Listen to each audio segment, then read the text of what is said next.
Estimados colegas, un saludo cordial. Vamos a llevar el tema 4 de gastroenterología, que es la insuficiencia hepática crónica.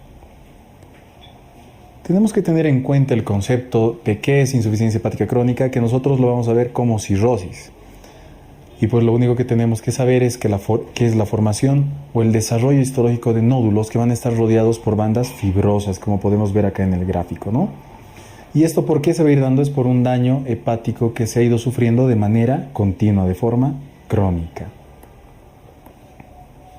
No olvidemos, desarrollo histológico de nódulos regenerativos rodeados de fibras que se da por el daño crónico del hígado. La clasificación se va a dar de acuerdo a la morfología del mismo. Y pues vemos que la cirrosis hepática, esta insuficiencia hepática crónica, se puede dar de forma micronodular, macronodular o de forma mixta. Para hacernos una idea, mientras más tiempo van a tener estos nódulos, van a ser más grandes. Es por eso que los macronodulares, como podemos observar acá, estos que tienen más de 3 milímetros, se presentan sobre todo en patologías crónicas, como ser las hepatitis de curso crónico, las que se han cronificado, como puede ser la B, etcétera, ¿no? Y las otras, las micronodulares que tienen menos de 3 milímetros, como estamos viendo en este otro gráfico, se presentan en patologías sobre todo de carácter o de una lesión hepática que no ha sido muy agresiva y que no está durante mucho tiempo. Puede ser en una cirrosis que esté dándose en un paciente con hemocromatosis o una hepatitis aguda o intoxicaciones, etcétera, ¿no? Puede haber la combinación de ambos, micronodulares y macronodulares, y esto se da sobre todo si se hace un estudio anatomopatológico en un paciente que esté cursando con una patología crónica en estadios iniciales a avanzados, ¿no? Vamos, el cuadro clínico. ¿Cómo se presentará esta cirrosis? Ya hemos visto en el anterior tema cómo se presenta la insuficiencia hepática aguda y va a tener mucha similitud, el cuadro va a ser igual. Puede ser de dos formas, o el paciente va a estar compensado o el paciente va a estar descompensado. ¿Qué pasa en un paciente compensado? Como su nombre lo dice, está compensado, no tiene signo sintomatología. Entonces estos pacientes, ¿cómo se diagnostica la cirrosis? Es por estudios rutinarios, es el que les han pedido en la empresa, o se hacen sus chequeos anuales y demás, pues se hallan estos nódulos en el estudio de imagen que se realiza al paciente, se estudia un poco más y se va a determinar, que el paciente tiene cirrosis. Pero en una forma descompensada, el cuadro es bien florido y es bien característico, porque la mayor parte de los pacientes obviamente van a debutar con lo clásico, está fallando el hígado, van a tener ictericia. ¿Qué más van a tener? Encefalopatía, como hemos visto. El dúo clásico que tiene que tener un paciente con daño hepático es tanto ictericia como encefalopatía, de cualquier grado. Pero ¿qué más tienen estos pacientes cirróticos? Sabemos que el hígado pues juega un papel muy importante formando muchas cosas, entre ellas proteínas. Los pacientes no van a retener el líquido. Entonces, ¿qué van a pasar con esos pacientes? Van a ir al tercer espacio, van a tener una citis bastante marcada, tan marcada que así puede pasar a otros espacios, y esta citis, esta acumulación de líquido en la cavidad peritoneal, puede irse, por ejemplo, al tórax, producir un hidrotórax, causa depresión de volumen, que va a producir un síndrome hepatorrenal, una insuficiencia renal aguda de tipo prerrenal, porque no le está llegando líquido y volumen a ese riñón. Entonces, la forma descompensada que tendrá, ¿forma factores de coagulación? Sí, pues entonces, como está mal, va a tener sangrados de las varices, por ejemplo, por el aumento de la presión portal, y además porque tampoco coagula. Va a tener ascitis. Ese líquido se va a infectar, es un líquido limpio, es un líquido que está sucio, va a tener una peritis bacteriana espontánea, muy característica de los pacientes ascíticos, encefalopatía, ictericia, pudiendo tener disnea. ¿Pero por qué la disnea? Por dos causas, ya sea porque está comprimiendo bastante el diafragma, el líquido ascítico, o porque este líquido ascítico ha pasado al tórax, está produciendo un hidrotórax que obviamente no va a producir unos movimientos de ampliación-amplexación conservados, ¿no? Las principales complicaciones de la cirrosis.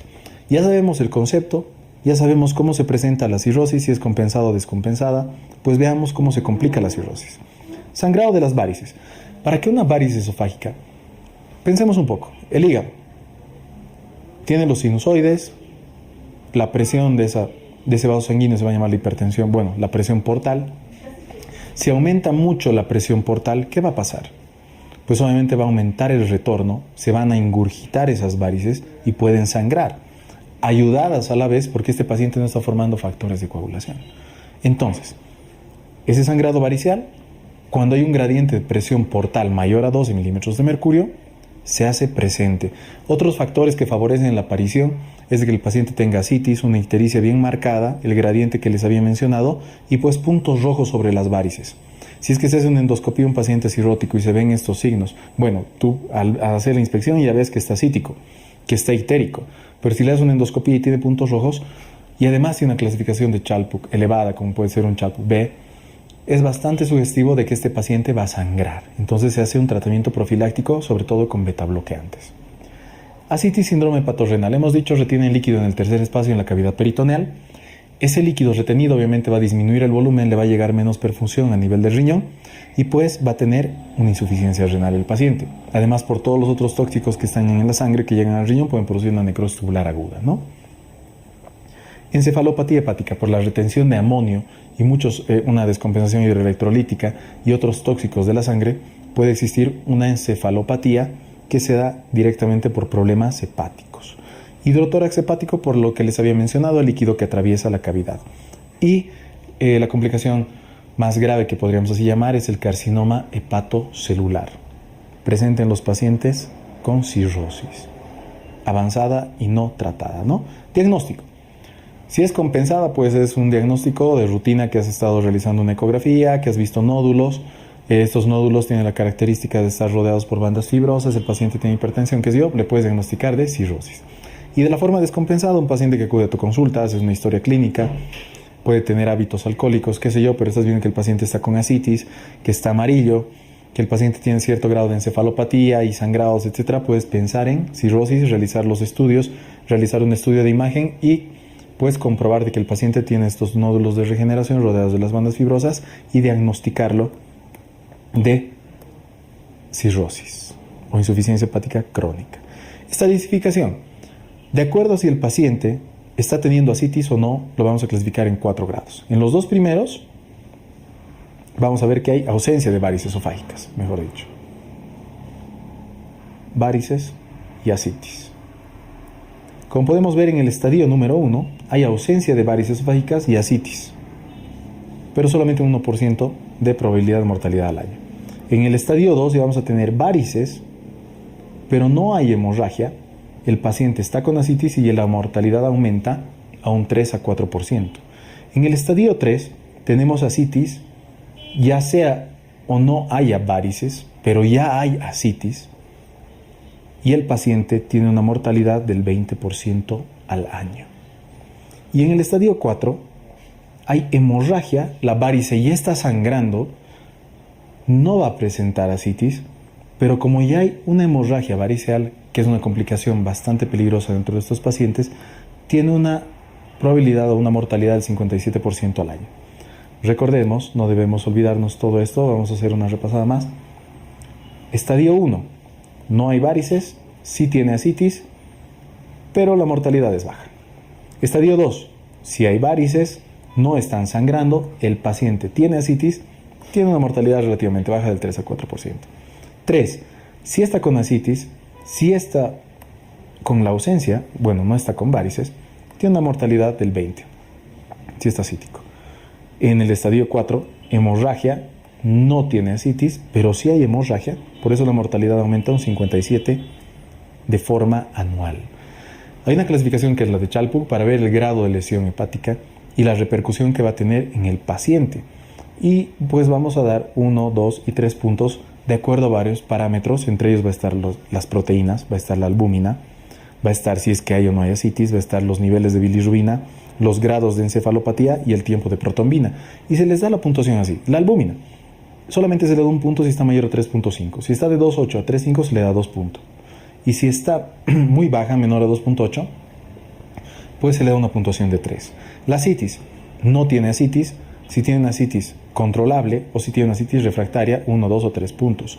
La bilirrubina, si está menor a 2, si está baja, pues se le da un solo punto. Si está de 2 a 3 en rango intermedio, se le da 2 puntos. Si está muy elevada, mayor a 3, se le da 3 puntos. Si no presenta encefalopatía, solamente un punto. Si presenta grado 1, grado 2, se le da 2 puntos. Si presenta grado 3 y 4, se le da 3 puntos. Tiempo de protrombina, si está menor a 4, se le da un solo punto. De 4 a 6, 12 puntos. Y mayor a 6, se le da 3 puntos. Child A, Child B, Child C es lo que vamos a tener nosotros sumando el puntaje que vamos a tener. De 5 a 6 puntos solamente va a ser un CHAL A. De 7 a 9 puntos va a ser un CHAL B. Y de 10 a 15 puntos va a ser un CHAL C, que nos ayuda mucho en el tratamiento y el pronóstico del paciente. Hay otro índice que se maneja mucho, que es el, según ASA, que es el gradiente albúmina-sangre-ascitis y las proteínas totales. Este gradiente albúmina-sangre-ascitis se le va a dar un valor y a las proteínas también, de acuerdo a lo que encontremos, y se determina si el paciente es la causa de esa ascitis va a ser, ya sea cirrosis, malignidad o una ascitis de problema cardíaco. Si el GASA es mayor a 1.1 gramos por decilitro y las proteínas menor a 2.5, se cree o orienta más una cirrosis. Si el GASA es menor a 0.1 pero mayor a 2.5 en proteínas totales, orienta malignidad. Y si el GASA es mayor a 1.1 y mayor a 2.5 en proteínas totales, va a orientarnos más a una ascitis de origen cardíaco. El tratamiento pues tiene que ser de acuerdo a lo que nosotros estamos viendo. El paciente está descompensado y está ascítico. ¿Qué tenemos que hacer? Que pierda líquidos, darle diuréticos, sobre todo espironolactona y furosemida. La espironolactona 100 miligramos, la furosemida 40 miligramos, pero se puede ir subiendo. Se puede ir subiendo hasta 400 miligramos de la espironolactona, o sea, 4 veces su valor, y 4 veces de la furosemida también, hasta 160 miligramos, para hacer que el paciente tenga mucha diuretis y baje, ¿no? Ahora, no nos funciona, pues podemos tener otras alternativas, dializar al paciente, etcétera, ¿no? Peritonitis bacteriana espontánea. Esta es una infección que aparece en el paciente, en el líquido ascítico, se da por una sola bacteria, se analiza el líquido ascítico. Cualquier paciente en el primer episodio de ascitis se debe realizar una paracentesis y analizar la cantidad de proteínas, la citología, hacer un cultivo de líquido ascítico. Si se aísla un solo ser, el paciente tiene malestar general, signos de infección, hay un solo microorganismo que estés aislando y neutrófilos mayor a 250, entonces podemos pensar en una peritonitis bacteriana espontánea. ¿Cómo se trata esta peritonitis bacteriana espontánea? Es con antibióticos. ¿Qué antibióticos? Vamos a dar sobre todo cefalosporinas de tercera generación. Ahora, podemos prevenir esto, realizar una profilaxis primaria y secundaria. Primaria es que el paciente tiene mucho riesgo, sí, con norfloxacino.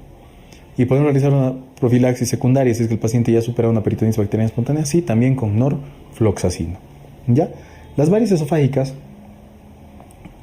que tendremos un CHALP B o C o varices mayores a 5 milímetros, también deben ser tratadas. ¿Cómo?